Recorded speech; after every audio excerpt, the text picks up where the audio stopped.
Bureau of Investigation in November 2016, he expressly acknowledged his position of power.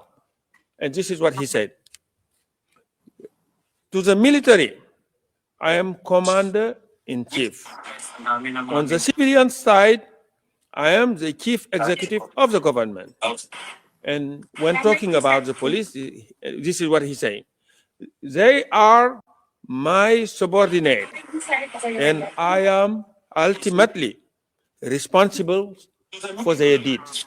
And these are quotations, and they can be found at tab 131.2 of our prosecution list of materials at ERN PHL-OTP-00095679, page 0004, and the relevant lines are from 131 to 134. And the direct perpetrators complied with Duterte's order and respected his authority. Mr. Duterte was respected by the physical perpetrators. He was feared, and his order and instruction were obeyed. One insider witness explicitly says that the police killed, and I quote, because of the directive of the president. This is what the witness said, an insider. And this quote can be found at tab 120 of the prosecution list of material, ERN PHL OTP -000886631-R01 and page 66, and the relevant line are from 2304 to 2306. And this statement is corroborated by other statements we have also provided. And some direct perpetrator complied because of their blind loyalty to Mr. Duterte. Some did it out of fear, and others were encouraged to comply by promises of money and rewards. For some, killings reached the level of a perverse form of competition with effort to attain killing quotas, which in turn would lead to promotions and rewards. Others felt there was no other choice but to comply, with one insider explaining that it was simply not possible to not obey Mr. Duterte's command. And this is also from an insider witness. And this evidence can be found at tab 51 of the prosecution list of materials, ERN PHL-OTP-0015403 at page 0008 to 0009, and the relevant line here is from 240 to 245. Direct perpetrators were further emboldened to commit crime by Mr. Duterte's repeated promises of immunity. In various public statements, Mr. Duterte vowed to protect the police involved in killing. And this is what he said again. For as long as there is a power to pardon in the Constitution, that's my weapon against crime. If you massacre 100 and there are 100 of you, then you will all be pardoned. Restore to full political and civil rights, plus a promotion to boot. It's like that, especially the high profile. And this quote can be found at tab 130.2 of the prosecution list of materials at ERN PHL-OTP and 50336 at page 0010. Such statements reassure the physical perpetrators. One insider described that he felt confident to continue killing people because he knew that he wouldn't be arrested for that. And this evidence can be found at tab 38 of the prosecution list of material, ERN PHL-OTP 0001-2779 at page 0005, and relevant lines are from 130 to 131. Your Honors, let me now say a few words about the contextual elements. The 78 murders and attempted murders that Mr. Duterte is charged with in this case were not random. These were not random crimes, nor was they spontaneous or happened in isolation.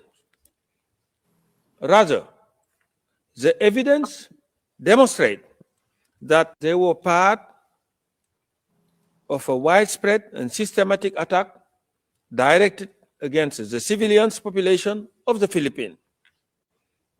The murders and attempted murders were carried out across the Philippines and over a substantial period of time. Overall, Duterte's so-called war on drugs resulted in the killings of thousands of civilians from the 1st of November 2011 to the 16th of March 2019. And many of these victims were... Excuse me, Counsel, you have 5 minutes left. Okay. Yes, were children. The victim of extrajudicial killing charge in this case were brutally murdered, some after having been abducted and mistreated. Unlike Mr. Duterte, who is represented by his counsel here today, they were deprived of any form of due process. The loss of every single one of these victims had the most profound impact on their families, their friends, and ultimately their communities. Their suffering was met not merely with Mr. Duterte's indifference, but with his mocking.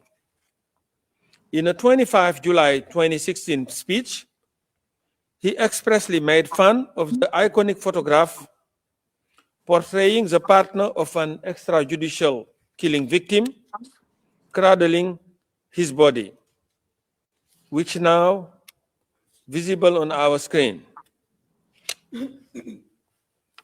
While the specific incident portrayed in this photograph is not charged in this case, Mr. Duterte's comment on it is demonstrative of his attitude towards the victims. In reference to this photo, Mr. Duterte, this is what he said. Those of you who are still sober, those who haven't tried illegal drugs, if you don't want to die or get hurt, don't rely on the priest, including human rights advocate. They won't be able to prevent death. So, don't do it. And then there you are, sprawled on the ground, and you are portrayed in a broadsheet like Mother Mary cradling the dead cadaver of Jesus Christ. That's how they are creating dramas here. This is what he said. Yes. And this quote can be found at tab 128 of the prosecution list of material at ERN PHL-OTP-50335, page 0008. And of course, the question of whether Mr. Duterte had knowledge and intent, of course, it goes without saying. Your Honors, Mr. Duterte intended and knew that the charged crime were occurring, or that they would occur in the ordinary course of event that he had set in place and put in motion.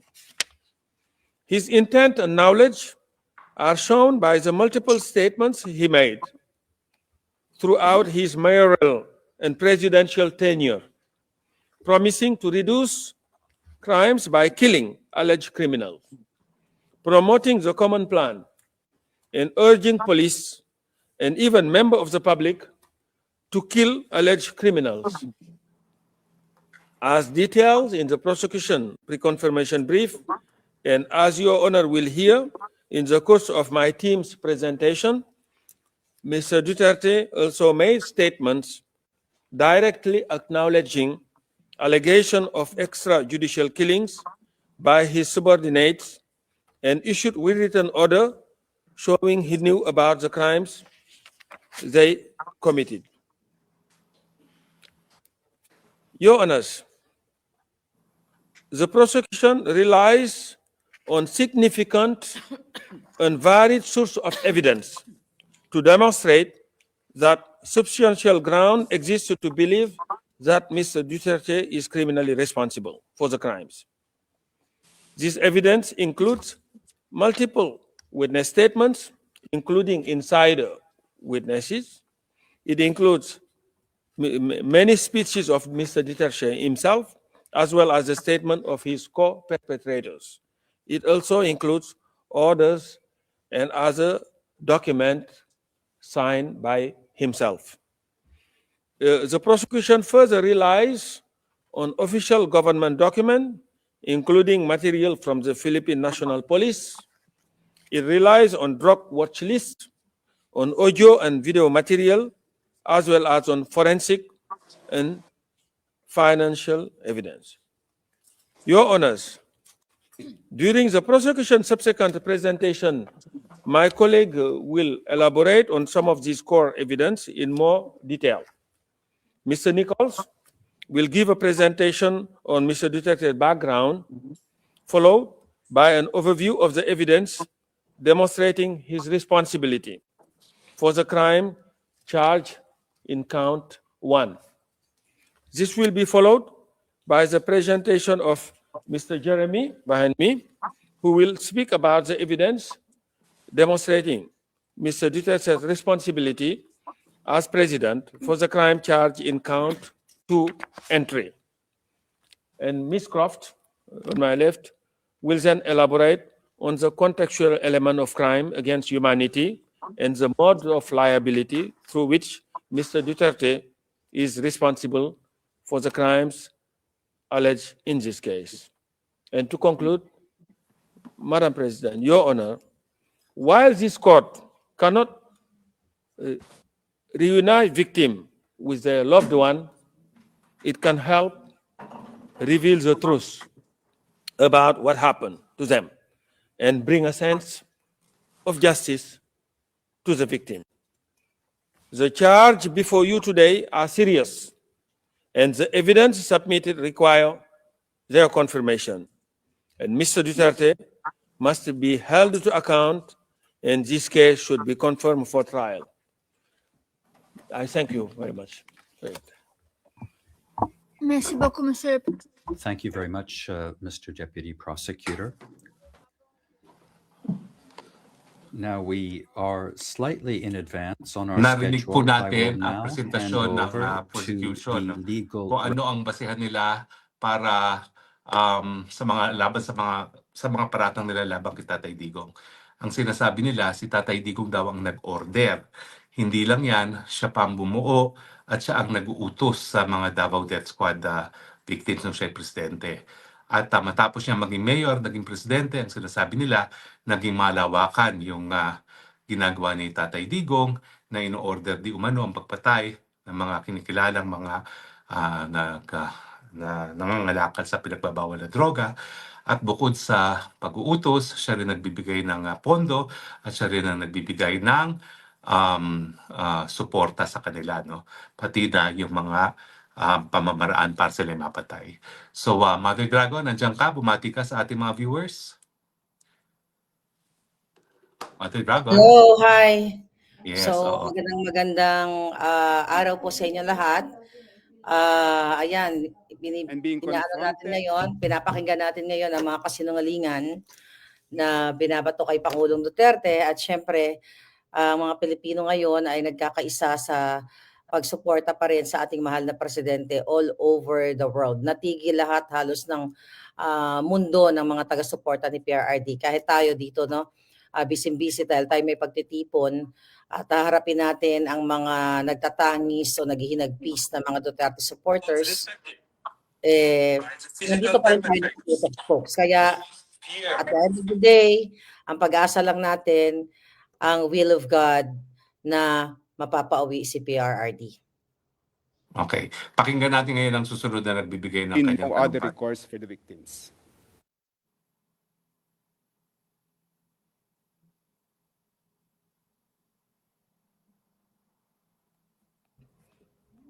Is permanently closed for victims of the Duterte extrajudicial killings. Remulla declared, and we quote, "It is difficult to prove the case here and build up the case because those who need to speak are involved in the crime. There's nothing, not even a police report. You don't have a scene of the crime. You don't have ballistics. You don't have DNA." Remulla further declared, and I quote, "Everything that could be erased was erased so that the cases would not push through. That is why this has reached the ICC. Under the Philippine justice system, Your Honors, no criminal case can reach the courts unless they are initiated and filed by the Department of Justice or the Office of the Ombudsman. From Justice Secretary, Remulla has been appointed as Ombudsman. So the two gatekeepers of justice are successively occupied by a ranking official who has declared that there is absolutely no hope for domestic justice for the victims. If the charges are not confirmed in this case, one of the gravest concerns of the victims is that Mr. Duterte will return to the Philippines as a conquering hero. He will resume preaching his gospel of impunity. In fact, if Mr. Duterte could threaten to slap the judges of this court, which he did while he was president, this chamber should imagine the kind of terror-filled threats and the violent actions that can easily be used against the victims if the suspect walks free from this court. If the charges are not confirmed, it is a very serious concern of the victims that Mr. Duterte will be portrayed in history by his multitude of followers as the leader who vanquished the ICC and who cleansed his country of 30,000 rapists, murderers, and dangerous criminals, which were the scornful words he sweepingly used against all those who were killed in his murderous spree. Your Honors, Mr. Duterte has been in detention here in The Hague for almost a year now, but there has been no peace and rest for the victims. From the time their loved ones were killed and continuously up to this time, they lived in constant fear for their lives. The arrest and detention of Mr. Duterte has not stopped impunity in the Philippines. The virus of impunity that he spread all over the country has become a cancer that has metastasized, infecting millions of Filipinos. Mr. Duterte has created clones of himself. He converted millions of peace-loving citizens into bloodthirsty disciples who have become converts to the belief that violence and killings are valid solutions to societal problems. The killings masterminded by Mr. Duterte continue to have consequences for the victims even to this day, because of his clones. These mini Dutertes harass, threaten, or commit outright violence against the victims and their families. As shown by the number of victims participating in this proceeding so far, many still fear to come out and tell their stories of how their lives became a living hell as a result of Mr. Duterte's crimes, and because they are constantly terrified of being targeted with violence by Duterte fanatics. Many victims have been hesitant to participate in this ICC case because they live in communities that thrive with Duterte clones. They see the halls of power of their country teeming with Duterte disciples. They see and hear senators, congresspersons, mayors, governors, and powerful public figures who are mini Dutertes. The daughter of Mr. Duterte is the vice president, and she has just recently declared that she is running for president in 2028. One Duterte son is a congressman. Another is the Davao City mayor, and his grandchildren occupy positions of power. The plague of impunity has spread not only among Filipinos in the Philippines, but even among expatriate Filipinos in faraway lands like here in The Hague. When we reported to the victims that we, their external legal representatives, feel like fugitives. Apologies, Council. It's 11 o'clock.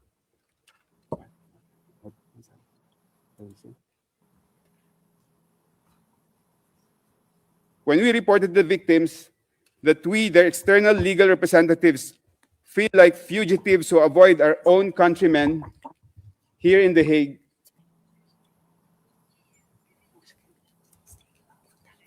Merci beaucoup. Thank you very much, Council. We will now take a half-hour break as provided for in the schedule, and you shall resume your remarks at 11:30. These are the rules that are set in the schedule, which was set in paragraph 18 of the decision. Okay, so nag-break na po ngayon ang ICC, no? So far po, dalawa ang napakinggan natin. Ang Deputy Prosecutor na si Nay, na binahagi kung paano ang pananagutan ni Tatay Digong. Siya daw ang nag-utos, siya daw ang namili ng mga gagawa ng krimen, siya daw ang nagpondo, siya daw ang nagbigay ng mga salita na nangangako na hindi sila mapaparusahan kung gagawin nila ang kanyang inuutos sa mga pagpapatay. Pero hindi pa po nila napakita kung nasaan yung ebidensya na ang mga biktima di umano ay naging biktima dahil sila ay mga sibilyan, at yan naman po ang pinaka-importanting elemento ng crime against humanity, na sila ay tinarget dahil sila ay mga kriminal at alam ng mga na nasasakdal ni Tatay Digong na sila nga ay kriminal. No?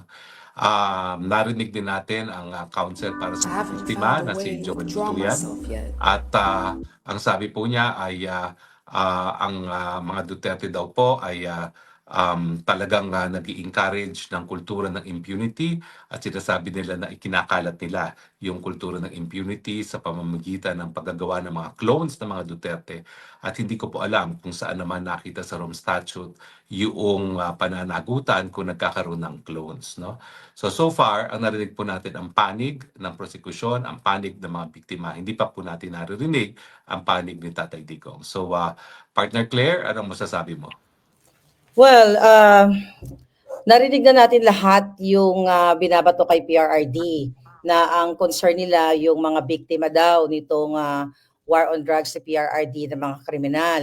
Kaya nga ang question namin dito habang kami nakikinig, paano naman yung biktima o biniktima ng mga kriminal na mga napatay? At Kawatan. yeah, yung mga addict, diba? mga Tama naman, no? pushers. Paano naman yung mga biktima ng kawatan? Nawala ang audio mo. Nawala audio mo, partner. Okay, so can you hear me? Nawala audio. Okay, so I hope meron kayong audio, no? Kriminal na mga napatay. Folks, kasi yung narrative ng prosecution, narinig na natin to eh. audio mo. Nawala audio mo, partner. Wala Okay, po. so can you hear me? Nawala audio. I Okay can na, work it. narinig na. So, yung mga sinabi ng prosecution, yung mga statements na binanggit doon, nabasa na natin lahat to sa mainstream, napanood na natin to, at ang Yan, okay na. mga feeds sa kanilang mga information. Ito yung galing sa mga opposition, sa mga dilawan, mga NPA aligned, 'di ba? And now the Marcos administration, talagang ang binato kay Pangulong Duterte, isang angle lang yung tinignan. Kawawa naman daw yung mga biktima na napatay. Eh yung pinakitang, yung naabutan ko, no, yung video, picture na yung iniyayakap ng relative, yung biktima daw. Eh ano lang yun, acting lang yun ng mga dilawan eh. Acting lang yun ng mga nag-oppose kay Pangulong Duterte during that time. Kumbaga, telenovela lang yung ginawa nila para ma-convince yung korte, ang ICC na, na ang Pangulong Duterte ay talagang may mga pinatay o biktima. Eh, patatandaan ninyo in the past, di ba? Yung mga pinresent nila, yung mga kinuha nilang mga testigo, lahat fabricated yun, lahat paid actors. So, nakikita natin dito sa pinapresent ng prosecution, hindi na po ito bago. Ito lahat ay mga drama lang at ito ay mga ginawa-gawa nila para idiin ang Pangulong Duterte. Naramdaman ng buong Pilipino kung gaano naging safe ang mga kalsada, mga pamayanan ng panahon na yon. So, ang pinakita kanina, yung pinresent ng prosecution is one-sided lang at ang binibigyan lang nila ng importansya doon or ang pinapahalaga nila yung mga kriminal na mga nambiktima ng millions ng mga Pilipino, mga kabataan dahil sa pagkalat ng droga sa Pilipinas.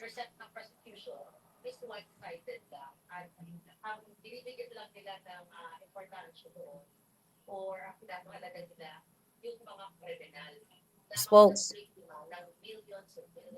nawawala. Well, bukod pa yan, partner, no? Dinitali nga nitong prosecutor kung paano nangako si Tatay Digong bago mag-eleksyon at matapos ang eleksyon nang talagang lilinisin niya ang lipunan ng mga kriminal. No? Ang tanong, ayun naman pala nangako naman pala sa eleksyon at yun ang naging kumbaga husga ng bayan na susuportahan nila yung mga patakaran na susundin ni Tatay Digong. So hindi ba ganyan talaga ang demokrasya na kinakailangan pinaninindigan ang mga pangako ng eleksyon at hindi lamang nangangako at pinapako sa hangin. No? So tingin ko yung talagang pangako niya na talagang hahabulin niya mga kriminal, lalo na ang mga drug pushers, iyan ang isang pangako na tinupad. At kung yan ay kasalanan, ang tanong, sinong dapat maghusga? Kahit sino bang hukuman o ang taong bayang Pilipino? Dahil sa tingin ko naman, nung nangako si Tatay Digong bilang pangako sa eleksyon na gagawin niya yan at ginawa nga niya, at siya ay umalis sa opisina na mayroong 80% approval rating, yan ang tamang husga na binibigyan halaga ni Tatay Digong. Kaya nga ang sabi niya, meron siyang kapayapaan sa kanyang kulungan dyan sa Hague dahil alam niya na naging tapat siya sa paninilbihan sa kanyang mga kababayan. Tinupad niya mga pangako at talagang binigyan niya ng mas payapang komunidad ang ating mga kababayan. Yung sinasabi ng mga biktima na hanggang ngayon sila ay natatakot, hindi ko maintindihan sa nanggagaling yung pagkatakot na yan. Dahil alam naman natin na ang mga nakaupo sa pwesto ngayon ay mga kaalyado ngayon ng kaliwa, alyado ng dilawan, silang lahat nagsanib puwersa na. So wala silang dapat ikatakot dahil si Marcos Jr. nga ang nangidnap at nagpadala sa dahi kay Tatay Digong. So saan ang gagaling yung takot na yan kung hindi guni-guni lang ng kanilang mga isipan dahil alam naman nila nagipit na ngayon si Tatay Digong, hindi lang nakakulong sa dahil kung hindi yung sarili niyang anak ay pinapa-impeach. So kung sila yung natatakot lang sila sa sarili nilang mga multo. Dahil siguro meron silang mga tinatago na hindi nila isinisiwalat, no? Na kung ano talaga yung madilim na mga buhay ng mga tao ng kanilang mga kaanak na di umano ay mga biktima na sa tingin ko naman ay mga valid targets ng gobyerno dahil sila ay nagkakaroon ng banta sa buhay mismo ng kapulisan at sa buhay ng ating mga kababayan. So, inaantay pa po natin sila. May 30 minutes tayong break para pag-usapan, no, at himay-himayin. Now, ang problema dun sa presentasyon talaga ng prosecution partner, no, this is crimes against humanity. Hindi lang dapat pruwebahan ang pagpatay. Hindi lang dapat pruwebahan na inutos ang pagpatay. Hindi lang dapat pruwebahan na ginastusan o pinondohan yung pagpatay at binigyan ng assurance na hindi sila malilitis. Ang importante, yung elemento ng mens rea na tinatawag, na pinatay sila dahil sila ay mga sibilyan. At alam ni Tatay Digong na sila ay mga sibilyan. So ang tanong, tingin mo ba, Partner Claire, na ni isa doon sa mga di umano mga biktima ng drug war ay pinatay dahil lamang sila ay sibilyan o dahil No. sila ay valid target ng kapulisan dahil sila ay mga kriminal? No, I don't think so. At unang-una pa lang ang Pangulong Duterte, hindi niya intensyon na gurgurin ang mga sibilyan. Malinaw sa kanyang statement na ang mga kriminal o mga drug lords, lahat ng mga involved sa droga, ang kanyang tutugisin na sumisira sa mga inosenteng Pilipino. So ako personally hindi ako naniniwala doon sa kanilang bato kay PRRD. Dahil kung totoong gustong gumurgor ni Pangulong Duterte ng mga civilian, dapat yung mga kalaban niya sa politika, nung sa power siya, pinagurgor niya na lahat. Kaso, hindi yon ang totoong kwento. Ang totoong kwento is yung mga namatay doon, na nagkiklaim doon, Ang tanong, na ginagamit nila na baka i-present nila later on, yun ay biktima ng hindi sa droga, kundi yung iba doon namatay sa sakit. Yung iba doon namatay dahil nag-away sila. Walang kinalaman yung droga, like away ng mga kapitbahay. Dinagdag nila doon sa pagbintang kay PRRD. So yun lang sa akin. Bilang isang supporter sa war on drugs si PRRD, na marami sa mga kababayan natin, kapag-anak natin, kaibigan natin, na nagbagong buhay talaga.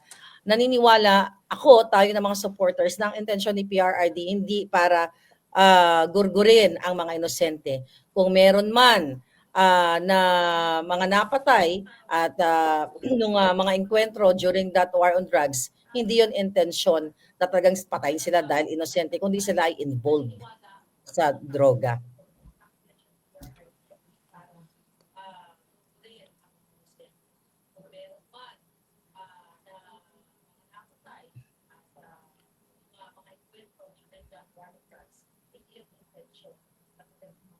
Well, oo.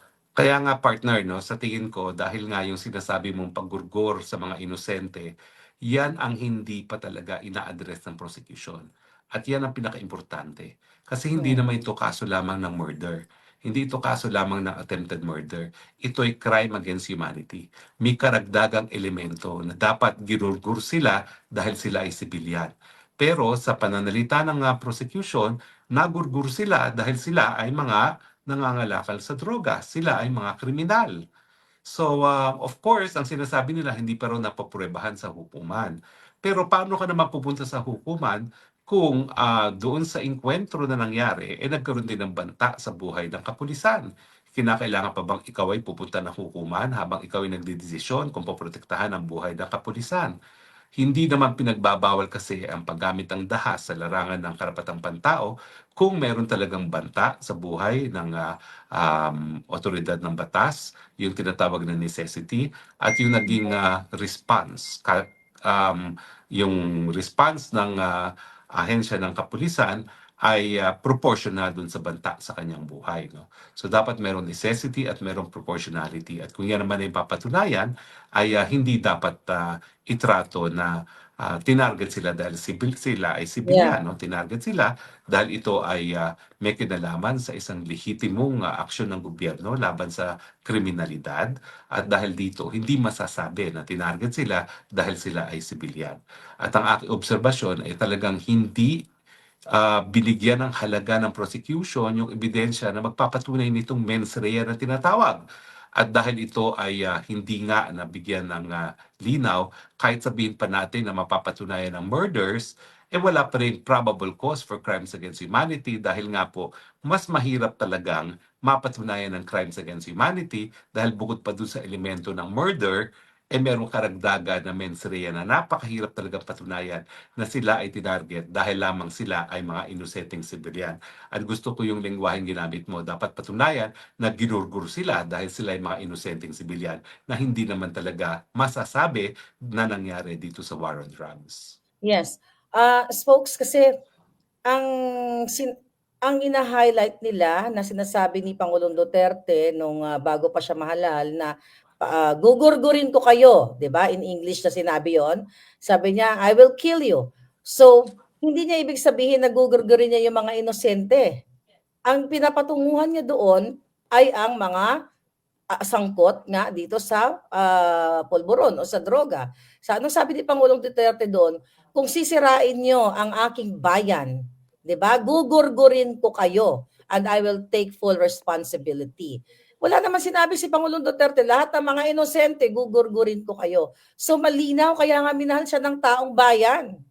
Dahil nga ang taong bayan, ang mga Pilipino, during that time, nung bago siya tumakbo, ay hopeless na dahil talamak talaga ang droga sa ating bayan at ang daming mga kabataan na naging biktima nitong mga sangkot sa droga o sa pulburon. And now, tignan nyo, di ba, maano ko lang, segue ko lang, nagbalikan sa panahon ng Marcos, ang talamak na droga, ang patayan na kaugnay dito sa paglaganap muli ng droga.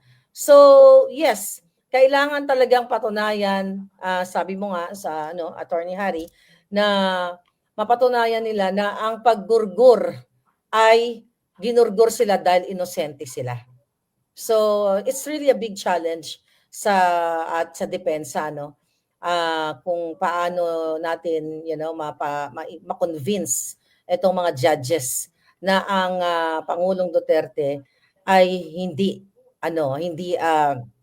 ninais na gurgurin ang mga inosenteng mga Pilipino.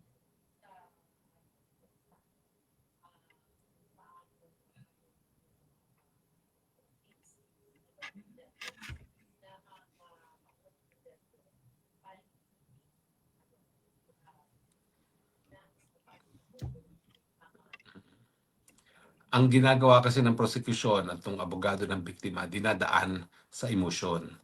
Pero again, walang mangyayari dyan sa emosyon ninyo dahil wala namang nagsasabi na hindi talaga malungkot pag merong namatay. Kasi syempre, kada may namatay, meron niyang mga mahal sa buhay na malulungkot.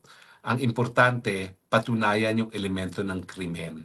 At ang sabi ng Rome Statute, kapag crime against humanity, kinakailangan yung pagpatay ay dahil ito'y bahagi ng malawakang atake sa sibilyan dahil sila ay sibilyan. At hindi ito sakop ang mga patayan o mga pagpapatay na nangyari dahil nga sa isang lehitimong akto ng gobyerno ang paglaban sa kriminalidad sa lipunan. Yan po ay kinikilala bilang isang obligasyon ng Estado. Hindi yan pribilehiyo ng Estado, yan ay obligasyon. Kapag walang peace and order, parang nawawala ng saysay yung binigay na ng pagpayag ng mga mamamayan na kilalanin ng gobyerno dahil isa sa pinaka-importante pangangailangan nila ay ang peace and order sa lipunan. No? So sa tingin ko, bagamat gusto nila umiyak ang mga nanonood ng paglitis dahil dun sa mga kawawang mga biktima, papaalalahanan ko lang po, hindi lang po ito ordinary case for murder. Kailangan po purebahan yung mens rea. Ang mens rea ay yung pinatay ang mga sibilyan dahil sila ay mga inosenteng sibilyan. Bakit naman gagawin ng kahit sino yon, lalong-lalo na ni Tatay Digong na isang abogado, na isang naging piskal pa? Alam mo, yung mga piskal na ngayon tumatayo na nagsasummarize sa ebidensya di umano laban sa kanya, gawain din niya ni Tatay Digong na hindi bababa sa 9 na taon ng kanyang buhay. Dahil siya ay tagapagpatupad din ng batas bilang isang piskal. No? So alam na alam niya ang kanyang mga ginagawa na talaga namang kinakailangan biglang suporta ang ating mga kapulisan dahil talaga namang inaalay na nila ang buhay nila, no? Sa paglilingkod sa bayan. Dahil alam naman natin na mga kriminal, lalong-lalo na yung mga drug pushers, mga drug lords, hindi naman yan para makipagkaibigan sa kapulisan. Diba, no? Yeah, at spokes, 'di ba? Para mapatunayan na meron ngang crime against humanity, dapat I don't know kung tama yung pagkarinig ko doon, yung Filipino lawyer ba 'yon, na wala daw mga police reports dahil natatakot kay Pangulong Duterte, 'di ba? Walang police reports, walang forensic na talaga bang itong mga biktima na ito pinatay sila dahil dahil dito ay inutos ni Pangulong Duterte sa mga pulis na talagang sila patayin at ito bang mga biktimang ito dahil sinabi nung Filipino lawyer na yon na natatakot daw ang mga Pilipino sa Pangulo Duterte o sa mga Duterte dahil sa kanilang political power at talagang uh, makikita mo na ang mga statement na yon kasinungalingan yon. 'Di ba? Kasinungalingan yon na natatakot ang mga Pilipino kay Pangulong Duterte. Hindi nga naging malapit nga ang mga Pilipino sa gobyerno nung siya ay naging pangulo. So ang question ko sa iyo, Spokes, bilang international lawyer, since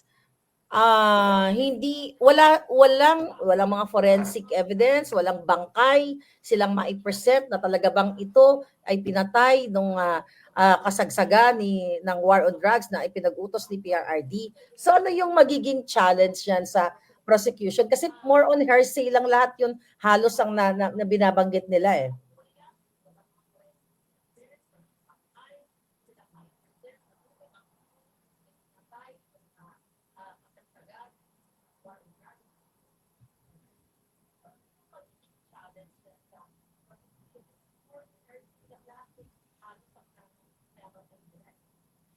Well, alam mo yung sinabi ni Joel Butuyan, tingin ko walang relevance yan.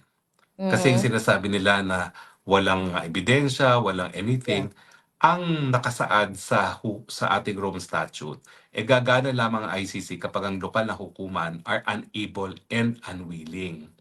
Now, yung sinasabi ni Boying Rimulya na wala raw mga ebidensya, unang-una, 3 yung counts of murder. Noong una, mayor pa si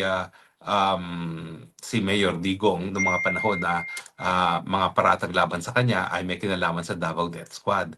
Ang tanong, di naman presidente si Tatay Digong noon.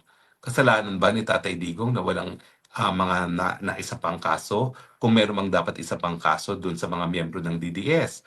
Huwag natin kakalimutan ng mga panahon na yon, ang Secretary of Justice ay si Laila de Lima mismo na talagang matindi ang kanyang galit kay Tatay Digong, and yet bagamat si Laila de Lima ay Secretary of Justice ng mga panahon na yon, wala naman siyang naisang pangkaso laban sa DDS o laban kay then Mayor Rodrigo Roa Duterte. Pagdating naman ng unang taon na di umano ay meron mga high value targets, no? Ang tanong ko naman, mga panahon na yon, ang ombudsman naman ay independyente, wala ring kasong naisampa, no? At bagamat nasa administrasyon na yan, yung mga tao rin sa Commission on Human Rights ay sila naman ay hindi mga tinalaga ng tao ni Presidente. Kaya nga yung mga ombudsman, yung mga Commission on Human Rights, yung mga termino ng mga opisyalis na yan ay hindi nagsisimula sa termino ng bagong presidente. Kasi nga, aasahan nila na yung mga tatalaga ng isang bagong presidente ay mga tao rin yan, no? Yan ay mga holdover na mga appointees ng previous administration, at kung meron dapat talagang isang pangkaso doon sa unang taon ng pagiging presidente ni Tatay Digong, dapat yan ay naisampa, and that takes care of charge 1 and 2 of crimes against humanity. Tapos yung sinasabi nilang targeted killing na wala raw ebidensya, well, una-una again, no? Ang problema kasi is nandyan naman ang CHR. Wala namang rin-recommend na kaso na sinasampa mga CHR.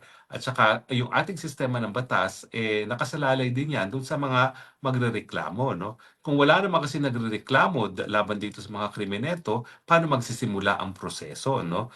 Siguro, ang dapat natin gawin baguhin na talagang dapat kada patayan meron talagang kasong isasampa. Pero kung talagang wala naman dahilan para magsampa ng kaso, bakit mo nga naman sasampahan ng kaso? For instance, ang isang notorious na drug pusher na alam natin ng laban, na nakita ng tao na nanlaban. Pag napatay ang taong yan, bakit pa sasampahan ng kaso?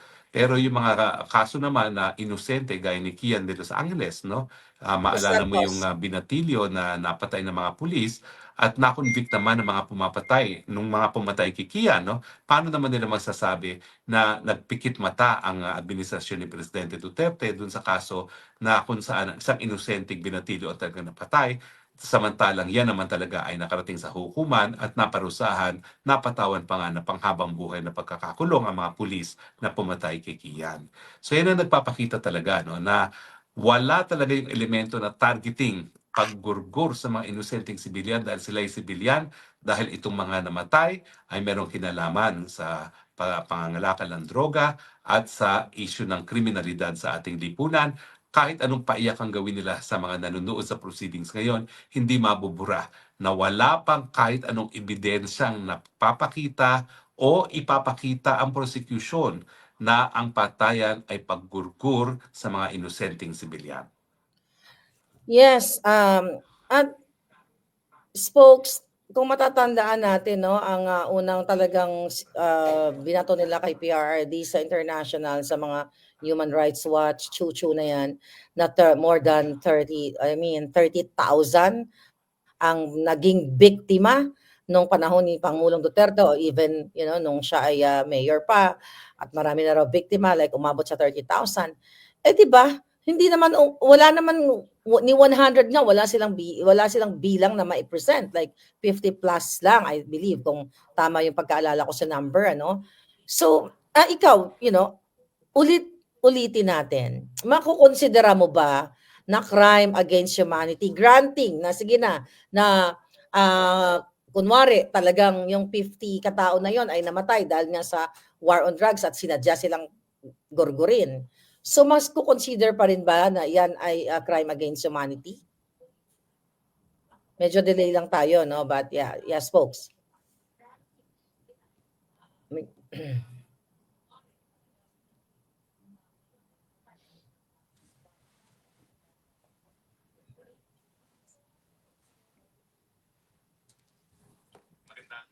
Hindi. Hindi nga siya makokonsidera na crime against humanity kasi yung pagpatay sa kanya ay dahil sa isang lehitimong state objective na labanan ng kriminalidad. Kinakailangan talaga, gusto mo lang siyang patayin dahil sibilyan siya. Alam mo, yung crime against humanity, ang pinagsimulan niya, yung ginawa ni Hitler sa mga Hudyo, na pinatay niya yung mga Hudyo dahil sila ay Hudyo. Pero ito, sabihin na natin may mga namatay dahil dito sa gera laban sa droga, sila ay pinatay dahil hindi sila ay mga inosenteng sibilyan, kundi sila ay mga kriminal na gumagawa ng danyo sa ating lipunan. At kaya naman, ito'y nagresulta nga sa mas bayapang mga komunidad at kaya ang mga Presidente Duterte, matapos nilang batuhin na kung ano-anong bato, ay umalis sa kanyang opisina with 80% approval rating. Yan ba ay approval rating na isang tao na kriminal na gaya ng sinasabi ngayon ng mga abogado dito sa ICC? Hindi. At kung hindi nga lang dahil sa katotohanan na kinidnap siya at sa pilitang dinala dyan sa The Hague, talagang hindi naman mangyayari itong mga paglilitis neto, no? Dahil under ordinary times, talaga namang itong mga kasong to ay dapat isinampas sa Pilipinas. Hindi natin sinasabi na wala silang karapatan magdemanda kung talagang meron silang ebidensya na nangyari sa kanilang mga mahal sa buhay ay pagpatay, dapat dyan nga lang sa Pilipinas litisin at hindi itong mga abogadong ito. Dahil ano bang alam nitong mga abogadong ito? Anong alam niyang Romania na yan? Anong alam niyang Meksikano na yan? At yung African na yan sa mga pangyayari sa Pilipinas, no? Hindi nila malalaman ang konteksto na kaya nga hinalala ang Presidente Duterte bilang isang presidente dahil matindi ang problema ng kriminalidad, matindi ang problema sa droga ng Pilipinas nung panahon na nagkaroon ng eleksyon ng 2016. At nagbigay nga ng pag-asa itong si Tatay Digong na mabibigyan lunas itong problema ng kriminalidad at problema ng droga sa lipunan. Yeah. So I hope di pa ba sila nakakabalik? So anong susunod na ipipresent nila, folks? Tapos na ba ang prosecution? Medyo delayed lang po. Nagkakaroon lang tayo ng time lag, no? Hindi ko naririnig yung tanong mo at sa technical natin hindi ko maintindihan nga bakit nga parang nagkakaroon tayo ng time lag dito sa ating live, no? gaya ng sinasabi ngayon ng mga abogado dito sa ICC. Hindi. At kung hindi nga anyway, dahil dito sa time lang nito, no, ang inaantay natin po ay ang pagbalik ng hukuman matapos magkaroon ng break for 30 minutes, no. 11 o'clock sila magbe-break, so magre-resume sila dapat ng 11:30, no. Pero medyo mas naantala ata ang pagbabalik ng hukom sa pagtutuloy ng confirmation of trial na mahigit 30 minutes lang nakalipas na. Sinasabi nila na itong ating technical, okay naman daw yung aking sound, pero actually wala akong naririnig na sound dito from my end, no? At ayaw ko naman putulin ang ating broadcast dahil nang nauna akong nagputol ng broadcast, ang daming nawala dun sa mga sumusubaybay sa atin, no? Anyway, ang trend ng mga sinasabi naman ng abogado ng biktima ay yung hindi daw talaga masasampahan ng kaso dahil walang mga ebidensya na kinalap ang kapulisan sa Pilipinas. Ang tanong ko lang, kung walang ebidensya na nakalap para magamit sa Pilipinas, saan sila kukuha ng ebidensya para dito sa ICC? Wala namang sariling kakayahan ng ang ICC magkaroon ng sariling investigasyon. Kung hindi nag-imbestiga ang pulis, anong gagamitin nilang ebidensya ngayon dito sa ICC kung wala talaga ebidensya? So parang sa akin, ad hominem yung ginawa nila na kinote nila ng kinote itong si Boying Remulla na walang pag-asa na makasuhan yung mga napatay dahil walang ebidensya. Dahil kung walang ebidensya sa Pilipinas, bakit naman magkakaroon ng ebidensya dito sa abroad, di ba? So siyempre, umaasa lang naman sa pagtutulungan ng ICC pagdating sa pagkalap ng ebidensya. Kung wala talagang makalap na ebidensya ang Pilipinas, wala ring ebidensyang may susumite dito sa ICC. Yeah, so tignan natin kung anong mga susunod na hakbang nitong prosecution, pero malinaw na hindi ina-acknowledge ni Pangulong Duterte ang jurisdiction ng ICC. Sinabi naman niya na wala talagang jurisdiction yung ICC sa kanya. Ito nga, yung mga binabato sa kanya. But sabi ko nga, let's look forward na galingan ng depensa natin para ma-convince itong mga judges na iba-uwiin na ang Pangulong Duterte. Binabato sa kanya, but sabi ko nga, let's look forward na galingan ng depensa natin para ma-convince itong mga judges na iba-uwiin na ang Pangulong Duterte. Well, yun nga po, no? At ako naman, being fair, kung ganito lang ang magiging ebidensya ng prosecution, walang kaduda-duda, hindi na dapat magtuloy ang kaso. Kasi Yeah. sabihin na natin, totoo may mga patayan dyan. Ang hinahanap naman natin, pinatay dahil sila ay mga kabahagi ng inosenteng sibilyan. At sa ngayon, wala namang kahit anong ebidensya na binabanggit itong prosecutor, no? Yung abogado ng biktima, syempre, yan ay iiyak-iyak lang yan at gusto niya umiyak ang taong bayan para sa biktima, no? Pero ang tanong ko naman, hindi naman talaga pinagkakaitang katurungan sa mga biktima dahil bukas naman ang gumagana ating mga hukuman. Alam mo, sa ngayon nga, ibang klase ang ating Korte Suprema. Nagbigay pa sila ng mga bagong mga pamamaraan para maprotektahan ang karapatang mabuhay. Nandyan nga yung writ of amparo. Ngayon, kung mayroong banta sa buhay mo, pwede ka humingi ng proteksyon sa hukuman sa pamamagitan ng writ of amparo. Merong writ of habeas data, no? Yung writ of habeas data, kung ikaw ay napaloob dyan sa listahan ng sinasabi ng prosecution na meron daw mga listahan na ng mga drug pushers na kapag ikaw ay narayan, ikaw ay papatayin, pwede ka magpunta sa husgado. Kaya nga lang, kailangan patunayan nila yung listahan na yan, no? At dapat talaga na maalis ang pangalan sa listahan na yan kung ito ay nag-exist.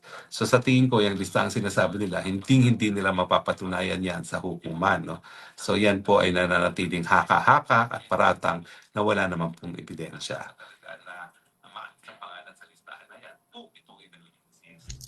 Yes. So, sana nga talagang may magandang resulta yung iniintay dito at talagang maraming umaasa na makauwi na ang Pangulong Duterte. At dahil sa statement mo yan, Spoke, syempre kahit paano ang ating mga kababayan, talagang hopeful sila na ang dating Pangulo na gumawa at nagluminis sa mga kriminal sa ating bayan, makauwi na sa kanyang pamilya. So ako wala na akong lahat, ginawa naman na natin bilang supporter niya. Ang support natin nandiyan dyan. So ang prayer talaga natin is makauwi siya.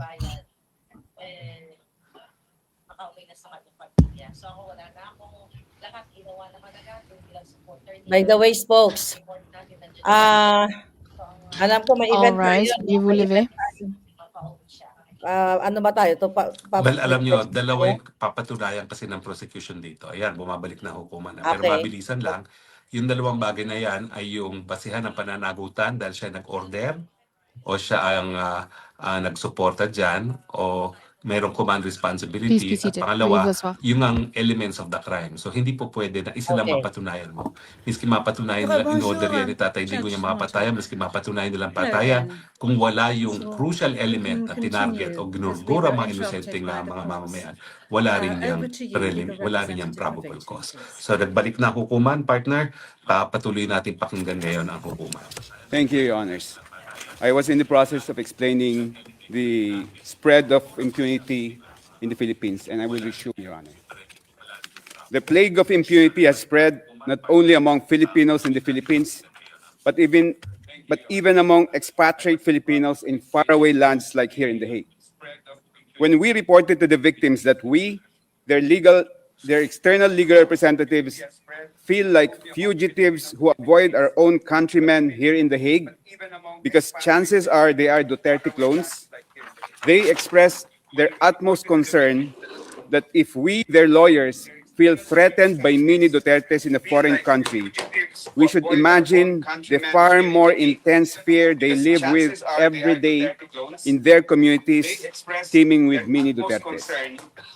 The victims also wish to convey that if the judges of this honorable chamber can be subjected to online harassment by Duterte clones, we should imagine the level of vulnerability the victims are exposed to in their poor villages.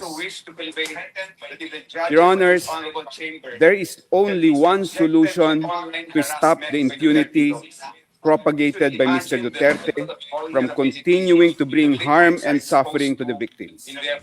And that is for this honorable chamber to confirm the charges so that witnesses can testify and evidence can be presented on the horrible crimes committed by Mr. Duterte. The testimonies and evidence presented will inoculate these mini Dutertes from the virus of impunity that has infected them. When they will see and hear the utter cruelty, the sheer brutality, in other words, the brazen inhumanity of the crimes committed by Mr. Duterte, and the humanity of those whose lives were violently taken, it will rekindle the embers of humanity that still remain in their hearts. Many of these mini Dutertes or Duterte clones are actually victims of massive doses of fake news widely circulated online. They need to be vaccinated with the truth, and the truth vaccine can only come from the testimonies of victims and evidence presented in a trial before this court.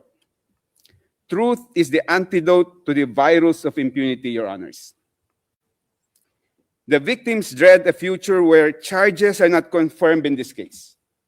It will mean that the virus of impunity will continue to spread and infect many more. Victims fear that Duterte clones will become an even bigger group that can elect another apostle of impunity as the Philippines' next leader.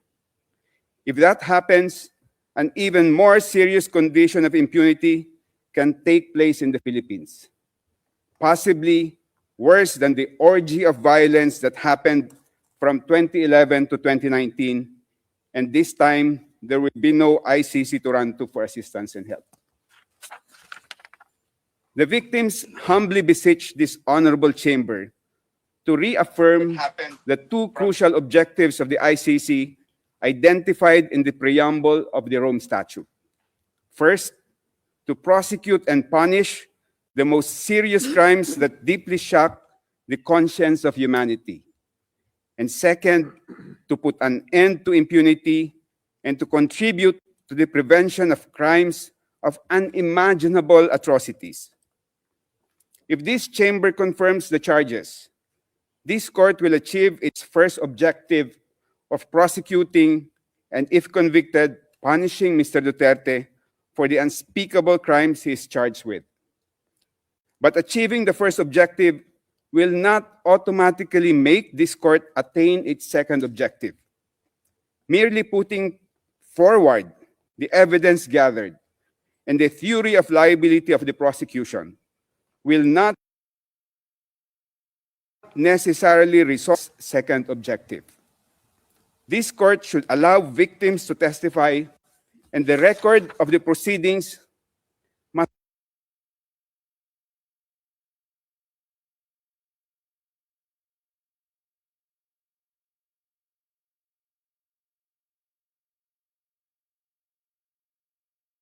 reflect the harrowing experiences of those impacted by against humanity. It is the and the brutality. In other words, the utter inhumanity of the crimes masterminded by Mr. Duterte, so that the people who adore and idolize him, the people who have become disciples of impunity, will see for themselves the inhumanity of the suspect. For this to happen, the charges should all be confirmed. The virus of impunity that has spread all over the Philippines is very grave and serious, Your Honors. Imagine a leader like Mr. Duterte, who proudly and publicly proclaimed his aspirations of following the footsteps of Adolf Hitler when he said, quote, "Hitler massacred 3 million Jews. Now there are 3 million drug addicts. I'd be happy to slaughter them," unquote. And yet, he is worshipped by a huge number of Filipinos. In so many countries, you will need to hide your adoration of Hitler. Mr. Duterte flaunted it, and his fanatics are unaffected by it. Mr. Duterte has pronounced so many other horrible declarations meant to promote and encourage impunity, as it will be detailed tomorrow by my colleagues. And yet, he is idolized by a multitude of Filipinos. The defense will claim that he was merely bombastic and acerbic when he made these statements. But if he were merely being pompous and flippant, the people who were killed should be alive and laughing today at his supposed pranks and stunts. Mr. Duterte did not only order the mass killing of people suspected of being drug personalities, Your Honors. He smeared them with accusations of being rapists, murderers, and dangerous criminals. Mr. Duterte imposed an inflexible condemnation that if you are a drug personality, you are automatically a dangerous criminal who has engaged in unimaginable atrocities. The families of those killed did not only suffer the loss of a loved one, their families were even disgraced with being associated with a rapist, murderer, or dangerous criminal. Even after their loved ones were murdered, many families were subjected to deplorable injustices. Instead of gunshot wounds as cause of death in their death certificates, families were shocked to see pneumonia, heart attack, stroke, sepsis, and other false causes of death that were instead written down. Other families were charged substantial amounts, sums the impoverished families could not afford, just to retrieve the bodies of their loved ones from the funeral parlor who were suspected by the families of being in cahoots with the police officers. Some family members were even arrested and imprisoned by police officers on false charges and for the purpose of preventing them from complaining. In one particular incident, Your Honors, a young man and his common-law wife were sleeping in their shanty when men in civilian clothes knocked down the door to their house. The men dragged the wife out of the room. The husband was already surrendering, and he even started to strip naked to show he had no drugs or firearm on his body. He said in the Filipino language, "Sir, malinis po ako, maghuhubad ako, sir." Translation in English, "Sir, I am clean. I will strip naked, sir." Still without mercy, the men shot and killed him. After killing the husband, they arrested the wife and accused her with falsified and non-bailable charges. When the deceased mother and cousin went to the police station to find out what happened to the young man, because they were not in the scene of the crime when it happened, the two were also summarily arrested and charged with fabricated crimes. If the Honorable Chamber confirms the charges in this case, the witnesses and evidence will show that those who were smeared by Mr. Duterte before they were killed, they were inside their houses, sleeping peacefully with their families, eating meals with their loved ones, playing with their children, or hugging their wives. Others were merely walking along the street, having snacks at the roadside eatery, or plying the road, earning a poor man's living. They were all doing ordinary, peaceful, and plain human activities. Confirming the charges will restore the dignity of those who were killed and the honor of their families. The prejudice suffered by the families of those killed did not begin and end with the killings of their loved ones. Each killing set off a chain reaction that is continuously churning out a daily crucible of harm, damage, and loss. By masterminding the mass murder of mere suspects, Mr. Duterte has brought irreparable and endless harm to the families. An overwhelming majority of those killed were the sole breadwinners of poor families. These families were dependent on each day's wage for their daily sustenance. They were hand-to-mouth families. With the death of their breadwinners, the widowed spouses, a majority of whom are women, have had to take on the roles of two parents. On top of taking care of their children and maintaining the household, the widowed spouses now have the additional burden of being breadwinners for their families. Families have been driven to even far more serious destitution, Your Honors. The damage to the children is immeasurable. Their development and upbringing have been permanently compromised. They have been walking through life with one missing parental limb. Losing a parent under very dire economic conditions and under the most violent circumstances results in wounds that will never heal and that will absolutely render them handicapped for life. And then there's the indescribable anguish of parents who lost a child. No parent is supposed to outlive a child. Parents suffer a lifetime of grief when a child dies ahead of them, and the lifetime grief is unimaginably worse when a child dies under the most inhuman circumstances. The crimes masterminded by Mr. Duterte did not only affect individuals but whole communities.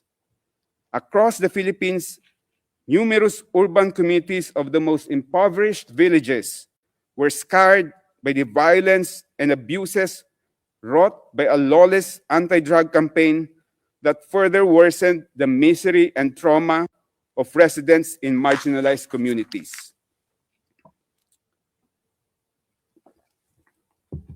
In one illustrative instance, Your Honors, after the father of a family was killed inside his house by police officers, the entire neighborhood was so traumatized that for almost 3 months, and during the coldest months in the Philippines, they abandoned their houses at night and instead slept in the open public market. They did not feel secure inside their houses because there would be no witnesses if the police would just barge in and shoot at them. In the public market, the presence of many witnesses, they thought, will deter the police from shooting and killing them.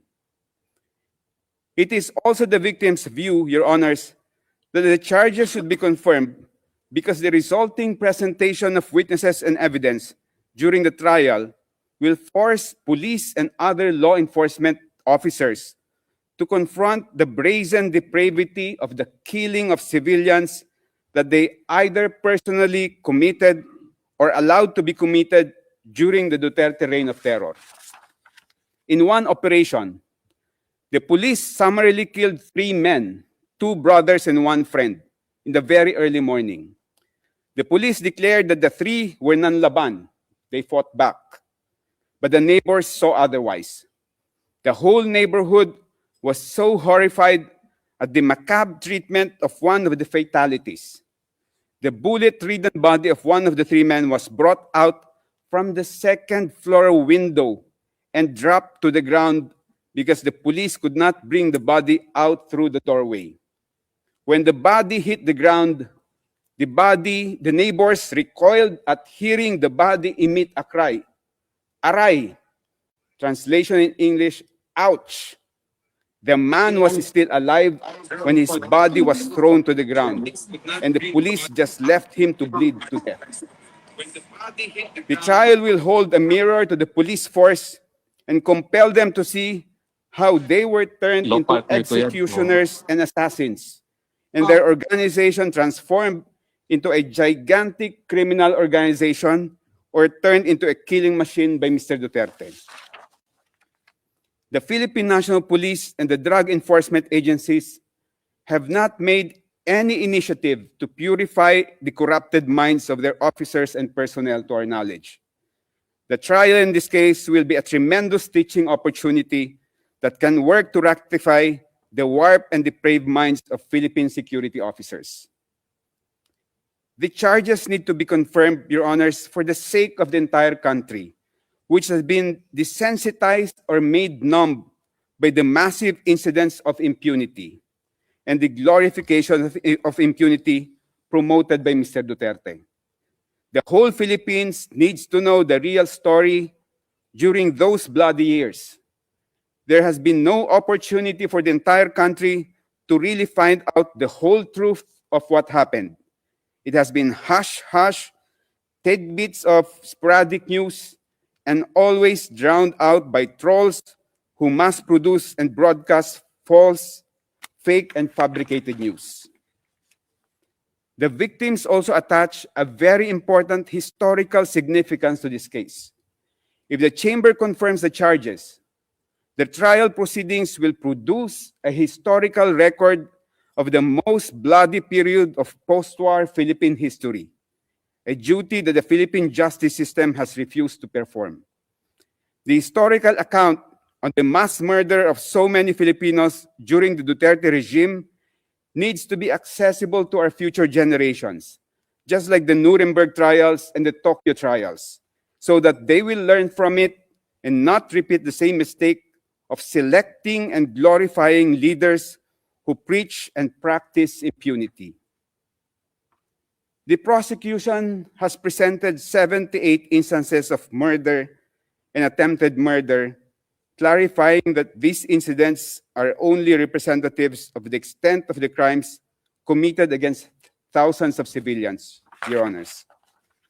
The victims beseech the Honorable Chamber to remember that Mr. Duterte's bloody rule, both in Davao City and nationwide, resulted in as many as 30,000 victims of killings, more than 300,000 victims of arbitrary imprisonment, and unaccounted numbers of victims of torture, sexual assault, and other forms of crimes against humanity. For many families in the Philippines, the charges brought for confirmation in these proceedings represent only a fraction of the reality the victims have endured. The victims beseech the Honorable Chamber to remember the hundreds of thousands of victims are banking on vicarious justice from this case. Finally, Your Honors. Excuse me, Counsel, you have 5 minutes left. Thank you. Finally, Your Honors, the victims wish to humbly underline that what is ultimately at stake in these proceedings is the supreme of all forms of human rights, the right to life. The right to life is the very foundation of every civilized society.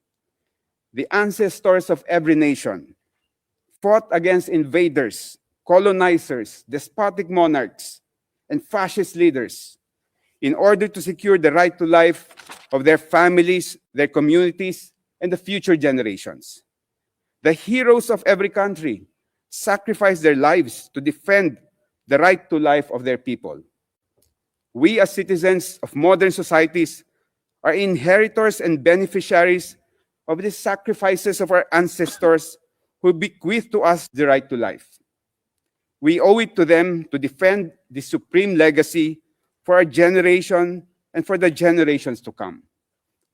For the past few years, Your Honors, we have seen an increasing number of nation leaders who time-traveled from the Dark Ages and now swagger in modern times as if they own people's lives. These brutal and cruel leaders must be held to account for their brazen disregard of humankind's right to life. Our ancestors fought in the battlefield to secure a right to life. In these modern times, the battleground for the fight to protect our right to life is within the four walls of this honorable court. May the God of life, the God of humanity, guide the honorable members of this chamber. Thank you, Your Honors. Merci beaucoup, Maître. Judge Motok. Thank you very much, Counsel Boutourian. Now over to the defense. Mr. Kaufman, please. And I thank Mr. Boutourian for his intervention. But I feel that I ought to remind him that this is a court of law which decides matters on the basis of evidence, not on the basis of political demagoguery, and not on the basis of a desire to effect regime change despite the democratic will. And certainly not on the basis of statements made by Ombudsman Jesus Crispin Remula, who professed that domestic justice will be denied, according to Mr. Boutourian, because of the lack of forensic reports and police reports. Now, I don't know which case Mr. Boutourian's metaphorical ship sailed into, but he clearly hasn't read the evidence. Whilst he was speaking, we examined the evidence, and out of that evidence, we found at least 35 reports substantiating 49 of the incidents which are mentioned in a document containing the charges. Your Honours, Rodrigo Duterte was and will always remain a unique phenomenon. His style of statesmanship was novel and unpalatable to many. His expletives and hyperbole grated, while his honesty and wild popularity irritated. He spoke openly, from the heart, sincerely and truthfully. And what a contrast between him and his successor in the Malacanang. For President Rudy, his word was his word, and the people knew it. For President Bong Bong, his word is for the wind, and the people will not forget it. Let me remind everyone of the letter which President Ferdinand Marcos Jr. signed, it's on the screen, and in which he gave a cast iron undertaking that his government, and I quote, will not assist the ICC in any way, shape, or form.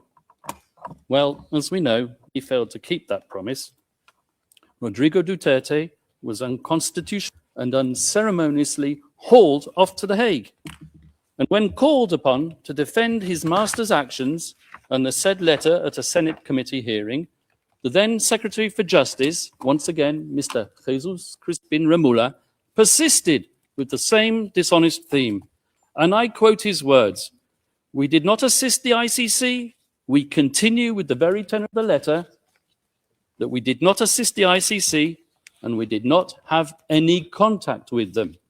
So he said, but with a document emanating from the prosecution team opposite and disclosed to us a mere week ago, not as information material to the preparation of our defense, but as exonerating evidence, we can now substantiate what we have suspected for a long time. The document comprises a transcript of a telephone call covertly recorded between four parties who cannot be mentioned in public, and one of these parties was boasting about how he was acting as the silent partner of President BBM, managing a scheme to funnel witnesses to this court while all the time ensuring that he could guarantee President BBM's plausible deniability. So it is indeed the defense case that President Ferdinand Marcos Jr. set out to neutralize Rodrigo Duterte and his legacy.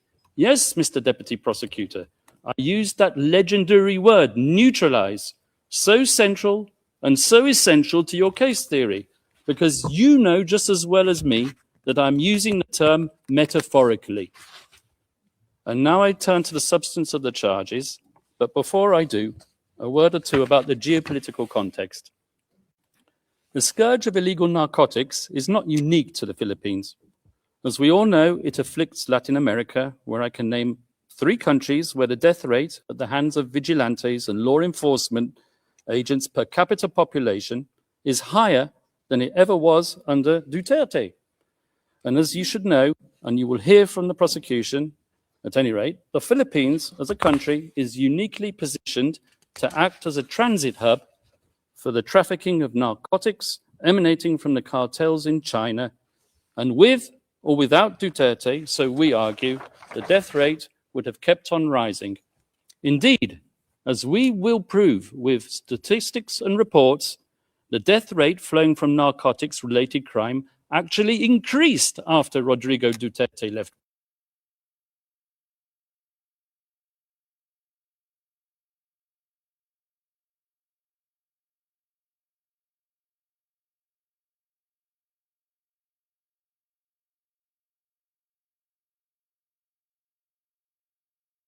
Power. And where, I ask you, has the International Criminal Court been seen that Rodrigo did anything? The totally lawful Duterte campaign against illegal drugs and their suppliers took place when his administration was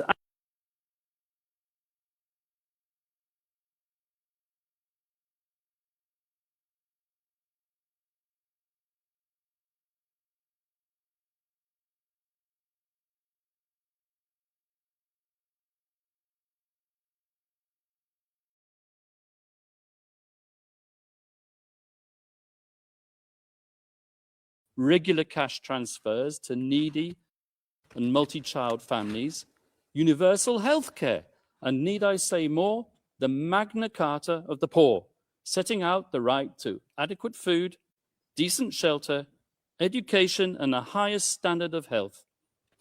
The fact that the majority of those who died as a result of drug-related crime were living in the most deprived areas is something which is endemic to every afflicted society.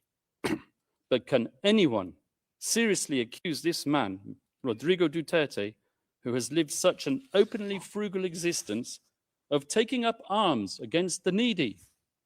This is the man who at the age of 5 arrived in Davao to live in a modest shack where rain leaked through the roof, forcing him to crawl under the kitchen table to take shelter.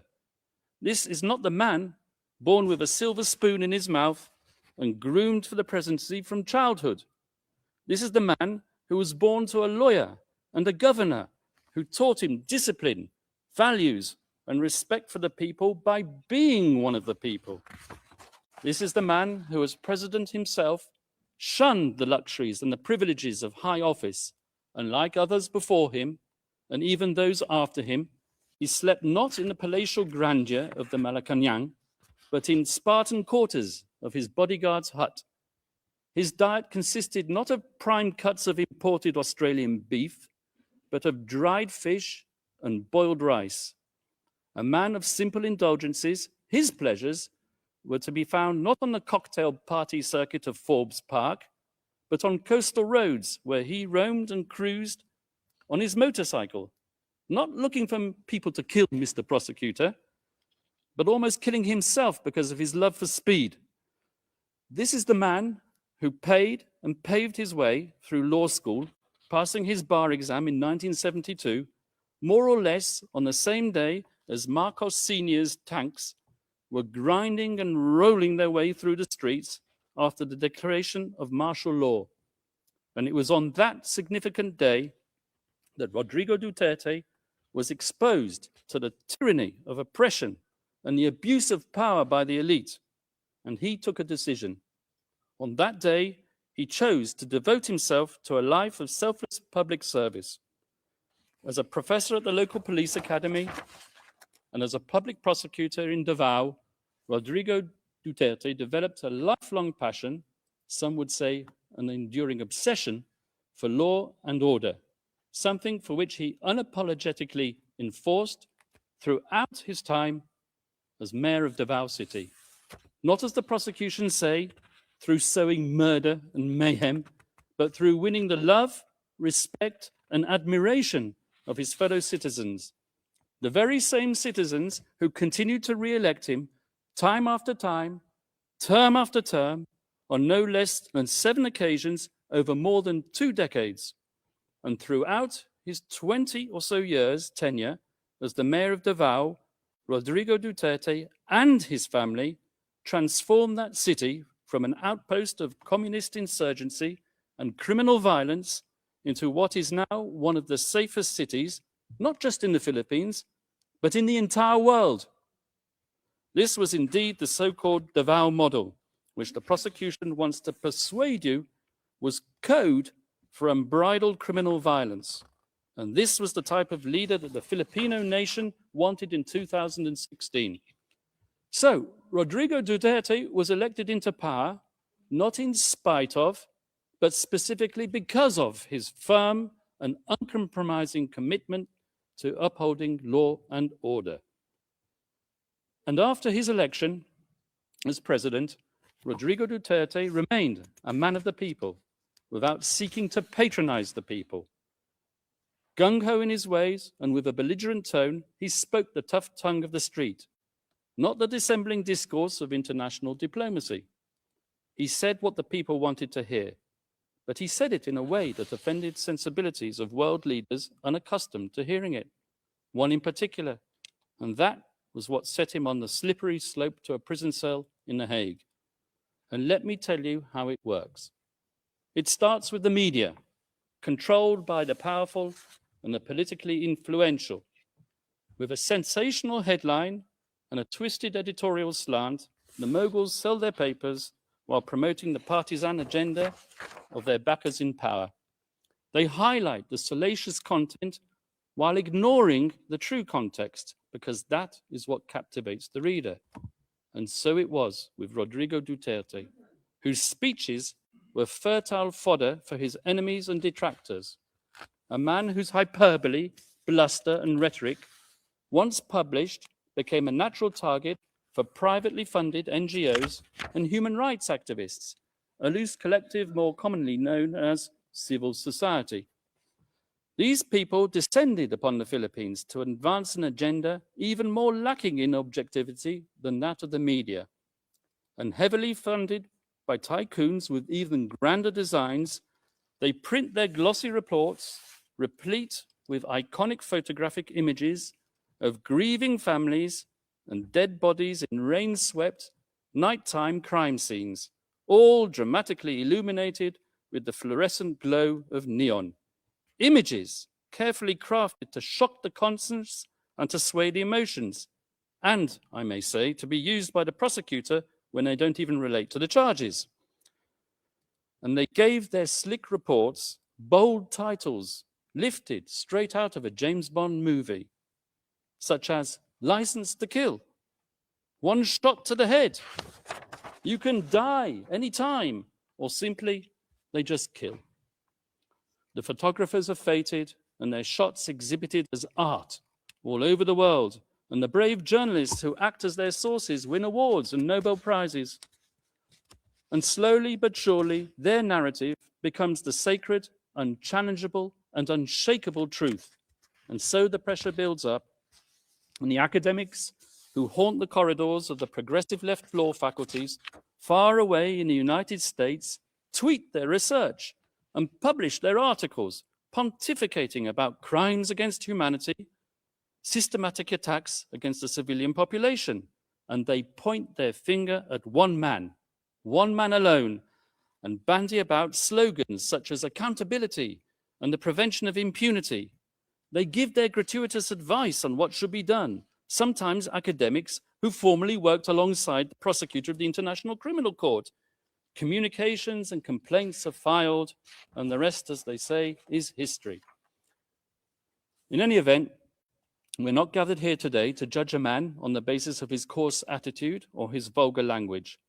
This court has convened a confirmation hearing to verify whether substantial grounds exist to believe that Rodrigo Duterte, the people's president, together with various so-called co-perpetrators, over the years of his governance, devised a criminal policy of wholesale and wanton murder. And since we are in a court of law, it is worth stressing, although I should not have to, cases are decided on the basis of evidence, not supposition, not rumor, not spicy gossip, and certainly not on the basis of political rhetoric and bluster. Because at the end of the day, were it not for those belligerent and controversial speeches, there would have been no impetus to bring the people's president to The Hague. And when the prosecution's evidence is examined, I would ask you to keep an open mind and to question not just whether that evidence has been selectively presented, but whether there exists evidence which the prosecution has failed to produce.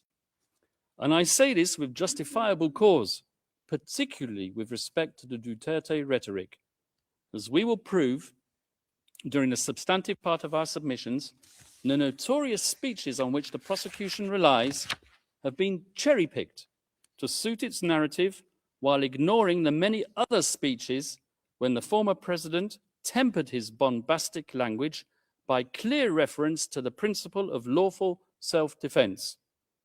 We, the defense, have read as many of these speeches as we can find.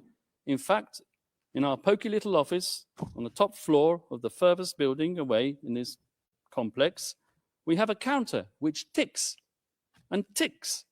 And whenever we come across a speech which contradicts the prosecution's murder theory by reference to self-defense, we give a cheer.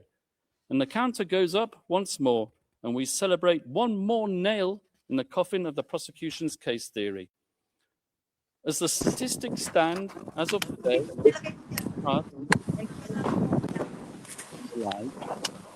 incitement to kill, we have found 35 more which say the complete opposite. Let me give you two examples from the very speeches that the deputy prosecutor himself cited today.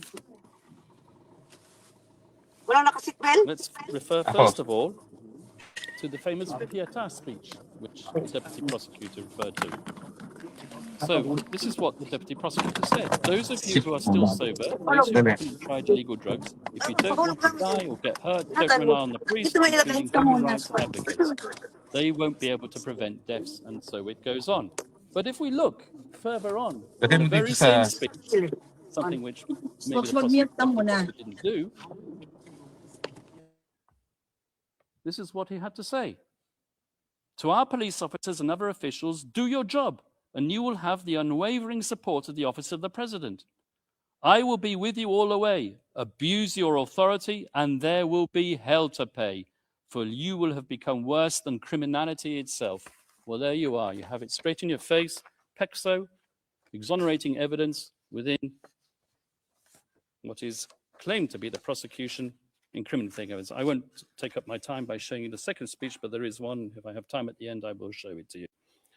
So if you add to that another 10 speeches out of the 20 speeches on which the prosecution rely in its document containing the charges, after all, we are in a court of law and we rely on evidence. And what is the evidence that's produced of these speeches? 20 of them.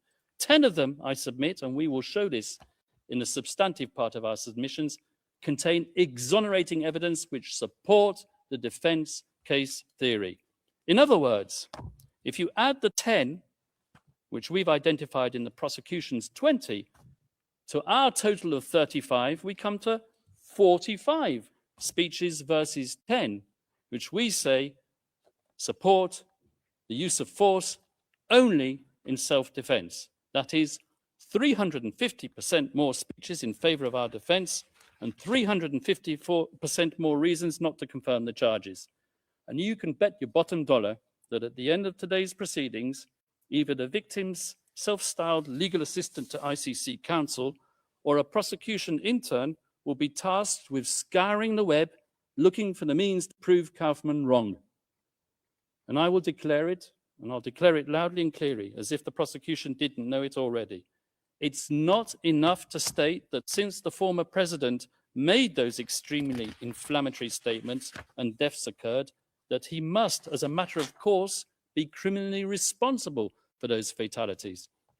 At this stage of the proceedings, the prosecution needs to show substantial grounds to believe that the former president actually desired and foresaw that people would be killed as a result of his incendiary language. For the prosecution to assert that Rodrigo Duterte hoped for deaths to occur or was recklessly indifferent as to whether deaths would occur, which he was not, that's insufficient. So once more for the record, Rodrigo Duterte's language was aimed not at suspected drug pushers as the prosecution would have it, but directly at those poisoning society with their substances, and not, I stress, with lethal intent. His rhetoric was calculated to arouse fear and obedience, to instill fear in their hearts, and to inculcate a respect for the law in their minds. Nothing more, nothing less. That was his intent, and it was not criminal. And as many of these drug pushers demanded to enter prison, I remember seeing the images on the television, lining up to surrender and to enter prison. Now, I challenge my colleagues opposite to prove otherwise, because as we all know, in a criminal process, the burden of proof is on the prosecution. They brought this case and they need to prove it. Rodrigo Duterte need not convince the world of anything, and that is to his fortunate advantage given his current medical condition. He stands behind his legacy resolutely, and he maintains his innocence absolutely. Now, I turn to the general fairness and objectivity of the investigation, which, as we all know, is meant to be an impartial evidence-gathering exercise.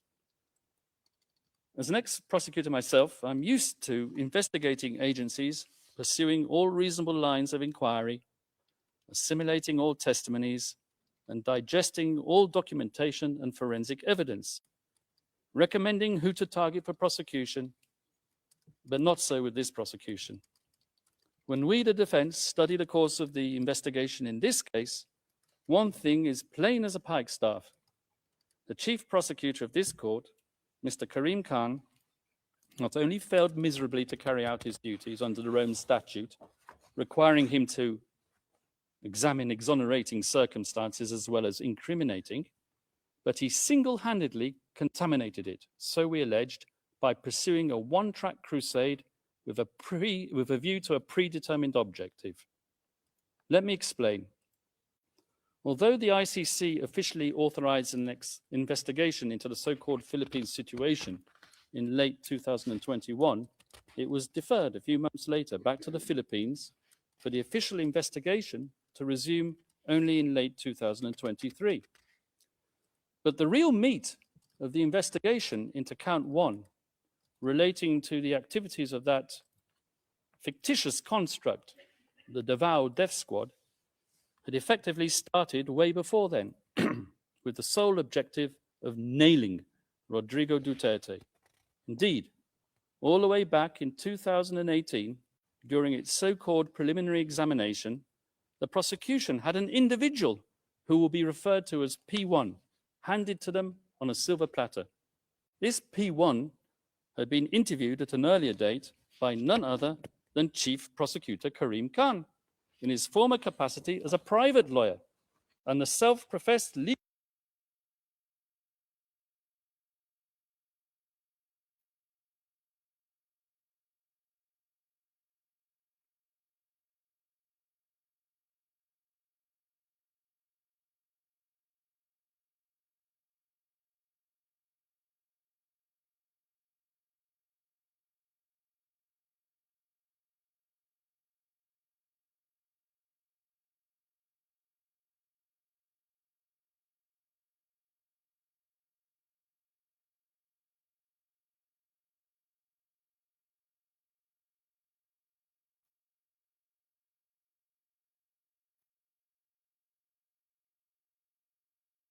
Wala kang cameras, folks.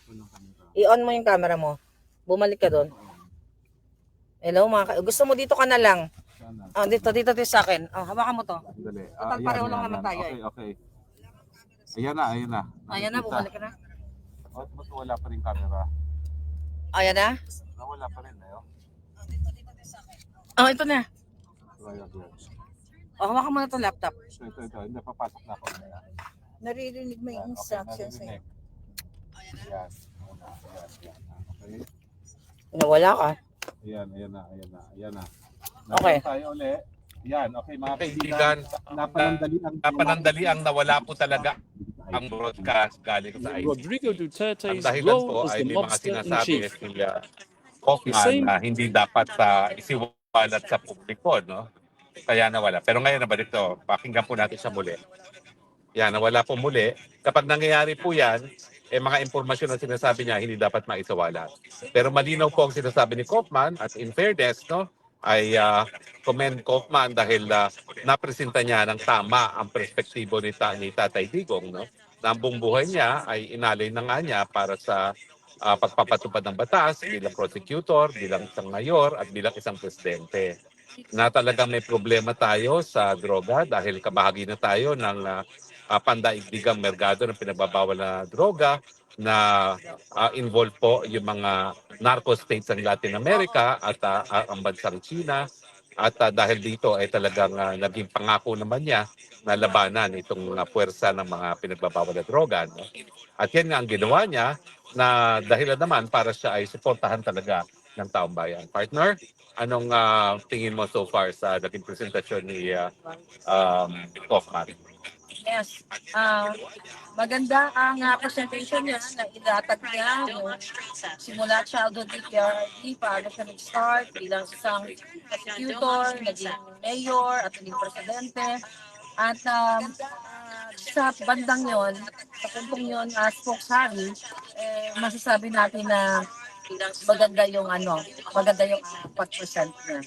Oo, kasi nagbigay ng perspektibo, no, na hindi kriminal si Tatay Digong na pumapatay, kundi siya ay inalay ang buhay bilang abogado, bilang piskal, bilang mayor, presidente sa pagpapatupad ng batas. At talaga namang problema talaga sa buong daigdig itong pinagbabawal na droga at talaga kung hindi naman gumalaw. And what was Ayan na, this bumalik na si information Kaufman. with which Pakinggan natin Karim ulit. Khan had helpfully provided her? A book on which the prosecution relies as evidence. A trashy, scurrilous item of pulp fiction entitled Duterte Harry. Your Honours, the picture on the front cover of that book says it all. It really does scream objectivity, doesn't it? I say that sarcastically, of course. Fortunately for us, the defence, the appeals chamber, has now disqualified Chief Prosecutor Karim Khan from this case. A welcome development as a matter of ethical propriety, but in our opinion, too late in the day to salvage the integrity of the investigation that he had supervised. An investigation in the course of which he concealed his former role as the victim's counsel, who had deemed our client a suspected murderer as far back as 2018 and right up to the very day before this pre-trial chamber issued its arrest warrant. Your Honours, over the next few days, we hope to convince you of the wholly insufficient nature of the evidence against Rodrigo Duterte. We will show you that the paltry number of speeches on which the prosecution rely do not manifest criminal intent. We will also convince you that as hard as they tried, the prosecution's investigators couldn't get even one of its criminal cooperating witnesses, whose reliability is next to zero, to admit that they heard the former president, Rodrigo Duterte, give an order to kill at any time relevant to the charges, or with respect to any of the incidents. And we hope that when you conclude your deliberations, Your Honours, that you will dismiss these grievously misplaced and politically motivated charges. We will ask you to send Rodrigo Duterte back to his family, and we will ask you to give back to the Filipino people their Tatay Digong. Thank you, Your Honours. The presiding judge. Thank you very much, Mr. Kaufman. we shall now suspend. This is the end of initial statements, and this is the end of this morning's hearings. We will Presentasyon take ni a 90-minute Kaufman break and na resume at ako naman po ay 10 to nagsasabi na 10:30. mabuti naman po ang naging presentation niya, na iparating niya ang totoong mensahe na si Tatay Digong ay hindi ba mamatay tao, kung hindi siya talaga ay nagpapatupad ng batas na nagsimula nung kanyang pagiging abogado, pagiging piskal, pagiging mayor at pagiging presidente. At linatag niya na talagang kinailangan gawin ni Tatay Digong ang mga ginawa niya laban sa pinagbabawal ng droga dahil ito ay isang tunay na banta hindi lang sa Pilipinas kundi sa buong daigdig, na ang Pilipinas ay kabahagi na doon sa pandaigdigang network ng supply ng pinagbabawal na droga na konektado sa Latin America, yung mga narco-states sa Narco America at ang bansa ng China kung saan nanggagaling yung lalong-lalo na yung fentanyl. No? So in other words, ang sabi niya, ang patayan ay hindi po yan dahil sila'y sibilyan. Ang patayan ay dahil ito'y kabahagi nga na isang um, um, layunin ng gobyerno na labanan talaga ang droga na isang problema hindi lang sa Pilipinas at kundi sa buong daigdig. Now, yung mga portion na rinidak ay portion na lalong-lalo na sa count 1, yung mga patayan dahil sa DDS na pinamunuan pa nung suspendidong prosecutor na si Karim Khan. Bago siya kasi nasuspinde sa kasong ito, nasuspinde na siya dahil dun sa allegation ng sexual assault no sa ng isang kaopisina. Pero ang sabi ni Kaufman, may mga bagay-bagay na dapat kinonsidera niya para mapakita ng walang pagkakasala ni Tatay Digong na hindi niya binigyan ng halaga dahil nung minsan ay siya nag-abogado na sa mga biktima.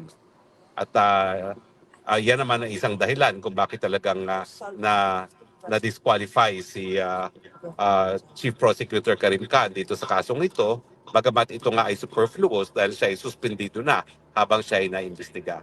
Pero importante kasi yan dahil parang hindi naging patas yung investigasyon, lalo na sa count 1, dahil hindi pinansin ni Karim Khan yung exculpatory o yung ebidensya na papatunay na walang pagkakasala si Tatay Digong, bagamat hindi natin alam kung ano yon dahil pinutol ang broadcast dahil redacted nga, not for public discussion and information. At papakita naman niya na yun nga no na walang intensyon na patayin dahil sibilyan, bagamat hindi masyado malinaw sa kanyang presentasyon. Pero huwag niyong kakalimutan, hindi naman trabaho talaga ng prosecution na pakitang walang probable cause. Yan ay trabaho ng prosecutor. Yan ang trabaho niya na may krimen nangyari, na ang krimen nga ay si Tatay Digong. At dahil sa talumpati ng prosecution, binigyan nila ng mabigat na halaga yung mga pananalita ni Tatay Digong, tingin ko importante na ipinakita rin na marami rin mga talumpati si Tatay Digong na nagsasabi at nagbibigay babala sa kapulisan na kapag mali ang ginawa nila, sila hindi po pwedeng hindi maparusahan. Partner? Yes, spokes. Napakaganda ng pagpapaliwanag nga ni Kaufman kung saan talagang pinipilit niyang kumbinsihin ang mga judges na si Pangulong Duterte ay mahal na mahal ng mga tao, not only ng mga taga-Davao, simula doon sa nilatag niya yung mga simpleng lifestyle ni Pangulong Duterte, yung pagiging safe ng Davao nung siya ay namumuno, paulit-ulit siyang inelect ng mga Davaoenos at naging presidente pa siya dahil hindi siya murderer, hindi siya ay protektor ng karapatan ng bawat mamamayang Pilipino na mamuhay na mayroong peace sa kanilang mga komunidad. So yun ang magandang sinabi ni Kaufman. At also sinasabi niya na yung mga reports na binabato kay PRRD, ito ay sensationalized lang ng mga media. Diba?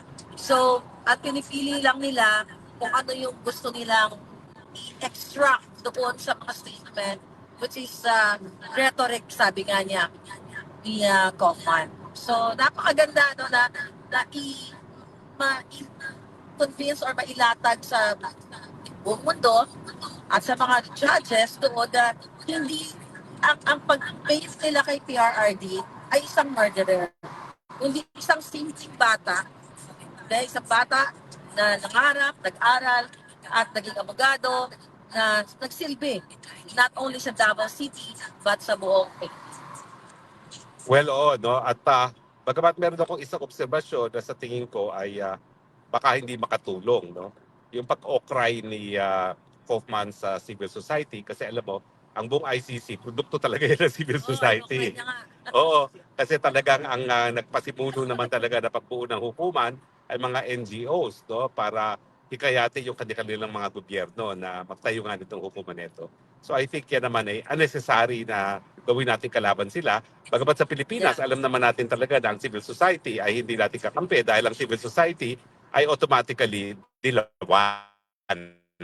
Pero hindi naman ganyan ang issue sa buong kadaigdigan. No? Sa Pilipinas, dilawan sila dahil partisan sila. Dahil ang civil society nga hindi dapat nakikialam sa politika, pero alam natin na ang dilawan is pareho lang ng civil society na hindi naman kaso sa buong daigdig. Sa Pilipinas lang siguro yan, no? Hindi naman sa buong daigdig. Iba talaga, seryoso sila na wala silang kinalaman sa gobyerno, bagamat katungkulan nila na kumbinsihin ang gobyerno na ipatupad ang tama, ipatupad ang karapatang pantao. No? But by and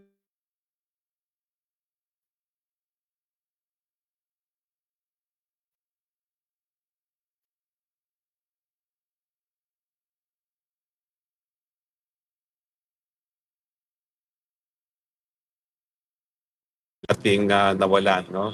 Ayan. Okay ka na. So spokes, tama ba na pinapasa ni